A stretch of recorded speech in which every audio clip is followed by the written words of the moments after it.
Buenas noches, mi nombre es Leonardo Fabio Fernández y vamos a dar respuesta a la actividad número uno de la materia de organización de documentos. Dice, contestaría ejemplos con sus propias palabras de las siguientes preguntas. ¿Por qué es importante organizar los documentos? Los documentos dentro de una entidad son como la memoria escrita de la misma,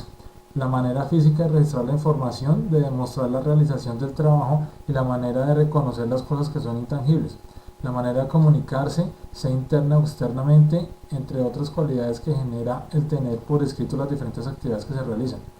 Los documentos, las cartas son todo aquel registro escrito que puede tener una empresa o cualquier persona de las actividades que realiza. Bueno, con base en lo anterior, es de suma importancia el darle una correcta organización a la documentación, teniendo en cuenta los organigramas de las empresas, la correcta distribución de la correspondencia y que se debe hacer llegar el documento a quien se dirige en la dependencia correcta. Eso es lo que tiene que estar muy pendiente de la parte que maneja la parte de correspondencia, que es al recibir un documento, hacérselo llegar con todos sus anexos y todo lo que en sí trae el documento a la dependencia o a la persona a la que se la están enviando, para que la información llegue a quien corresponda y la organización da como resultado que la información llegue de una manera más rápida al interesado y da soporte a quien la maneja. Porque en una empresa que se lleva una distribución eficaz se conoce cuándo llega el documento, para quién va y por cuántas personas pasó para poder llegar a su destino y si en el trayecto tuvo alguna novedad. Entonces, pues como decía anteriormente, la organización de la correspondencia tiene que tener todos sus procesos bien definidos para saber cómo se llega, cómo se recibe el documento, cómo se procesa y cómo se entrega al interesado.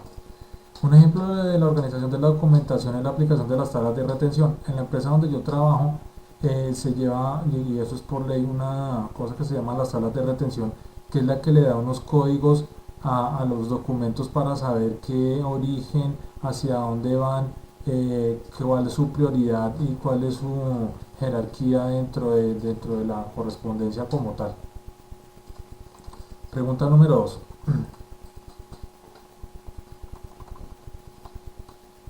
¿Cómo puedo diferenciar los documentos según su contenido y según su origen? Entonces, según su origen, hay dos tipos: los documentos de tipo públicos y los documentos de tipo privados. Entonces, los documentos de tipo públicos oficiales son aquellos expedidos y manejados por las entidades gubernamentales y están divididos en los siguientes tipos: tipo comunicativo, como son las circulares, de tipo administrativo, que son los que se llevan dentro del normal flujo de la documentación, como son las cartas, las peticiones, las respuestas a esas solicitudes, los memorandos, los derechos de petición, los oficios. Y por último están los de carácter legal, como son los decretos, las resoluciones, los decretos que son emanados ya sea por el señor presidente de la República o por un alcalde o por un gobernador. Las resoluciones, que las resoluciones también las pueden emanar tanto los ministros, el presidente, los alcaldes, en fin. Y los acuerdos son los hechos o los realizados entre entidades públicas. Las ordenanzas, que son todos los documentos y todas las, podría ser como legislación que generan los diputados los acuerdos son los que generan los consejos municipales. Las ordenanzas lo sacan los diputados, que son los de ya del carácter departamental, y las leyes, que son los que sacan los senadores, que eso ya de tipo nacional. Los documentos privados son aquellos emanados por las entidades de tipo privado, como las cartas, oficios, solicitudes, comunicados, etc. Se dividen por su contenido en documentos de tipo histórico. Son aquellos que por su contenido merecen ser archivados con el paso del tiempo para consulta y conocimiento de las personas que en la actualidad quieren saber cómo se manejaban las cosas en épocas anteriores, o cómo se registró un hecho memorable o un periodo o un acontecimiento de la historia. Podría tomar como ejemplo de un documento histórico las constituciones nacionales de los países, los decretos y las leyes emanadas en años anteriores, los convenios realizados entre entidades o entre naciones o entre cualquier empresa o cualquier cosa que en su momento se haya realizado, los documentos que le da a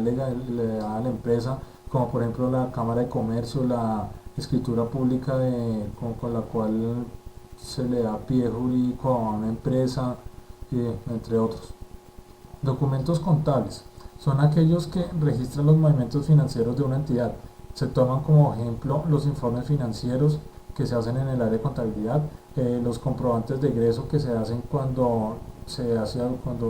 queda como registro de la realización de un pago, los libros de contabilidad, donde está el libro mayor, el libro menor que debe llevar el contador de cada empresa, las disponibilidades de dinero, o sea, como la separación que se hace dentro de la parte financiera para poder generar un contrato, los registros presupuestales, que son ya como la condensación o como de pronto esa confirmación de los dineros apartados para poder generar los contratos, y los informes de cheques entregados a la hora de pagar a los contratistas o a los proveedores. Otra, documentos administrativos son los que se producen en cada una de las áreas de la organización para materializar sus actos o comunicar un mensaje a nivel interno o externo, como son las circulares, los memorandos, los oficios, las actas, entre otros. Documentos mercantiles, que se diferencian de los documentos contables porque son los que certifican la realización de la transacción comercial entre las entidades gubernamentales y o privadas, como por ejemplo los cheques, las notas de débito que se hacen en el momento de que el proveedor tiene que hacer una devolución de dinero, pues al contratante, el contratista al contratante, las facturas y las cuentas de cobro con las cuales se generan, pues, todas las cuentas para realizar los pagos. Los documentos notariales. Los documentos notariales son aquellos documentos que por firma de un ente investido de autoridad, como es el señor notario, se convierten en un instrumento público y mediante el cual se le da legalidad y autenticidad a un acto privado. Para ejemplo de esto tenemos las escrituras públicas, las autenticaciones, las declaraciones extrajuicio, que son documentos que empiezan siendo simples, pero a la hora que el señor notario las firma ya pasan a ser documentos de tipo legal. Pregunta número 3. ¿Qué factores y elementos debo tener en cuenta en mi organización para recibir los documentos de acuerdo a las normas vigentes? Dentro de la empresa se requiere que exista un área encargada del manejo de la correspondencia, donde se recepcione toda aquella documentación que llegue o salga de la empresa para poder llevar un control, y sea porque se entregue o se reciba, se radique con la suficiente organización para que se pueda saber de dónde sale el documento y para dónde va. El área, como se dijo anteriormente, el área de archivo y correspondencia es la encargada de manejar toda esta documentación y llevar el registro de qué documentación entró, para dónde va, cuándo se entregó y quién la recibió. Dice, esta área es la encargada de entregar o recibir documentación, registrarla y entregarla según el organigrama de la empresa, dando la prioridad a los documentos que por ley tienen los plazos de respuesta, como son los derechos de petición y las acciones de tutela. De la misma manera, se debe hacer llegar la información a la persona a quien va dirigida de manera ordenada y eficaz, para poder dar respuestas rápidas y oportunas a los solicitantes. Pregunta número 4. ¿Cómo puedo verificar la correspondencia tanto física como electrónica recibida? Mediante la actividad de la radicación se puede conocer la fecha en que ingresó físicamente el documento a la empresa, a la hora y quién lo recibió en su momento, con lo cual se puede hacer el seguimiento de la correspondencia para saber dónde se encuentra el documento o quién fue la última persona que lo manejó. Se debe tener la información de la fecha de recibido, la hora y el nombre de quien se recibe. Ahí estamos hablando de la correspondencia de tipo física. En este caso tengo yo un ejemplo de cómo se maneja la correspondencia en ente estatal, donde se lleva un orden. Entonces, por ejemplo, en este sticker tenemos que a mano izquierda en la parte superior se ve la fecha y la hora en que se está haciendo la radicación, se le está dando un número consecutivo de radicación, se le dice qué tipo de comunicación es, que dice que es comunicación oficial de tipo recibida, dice que un tipo de documento, que es lo que es, ese tipo de documento es la solicitud que se está haciendo, qué tipo de solicitud, para este caso que es un certificado de residencia, sigue remitido a, que es hacia dónde está dirigido, que es la oficina asesora jurídica, que es la encargada de hacer este documento dentro de la empresa. Y aparte de eso tiene otro ítem que se llama anexo folios, un solo folio. Eso también es muy importante dentro de la recepción de la correspondencia. el verificar que el número de folios que refiere la carta sean el número de folios que físicamente van, porque muchas veces en correspondencia se recibe el documento pero no se reciben los folios, por ende no se pueden generar las respuestas ni llevar a buen término la solicitud porque no está completa no está completa todo el documento y no podemos conocer cuál es su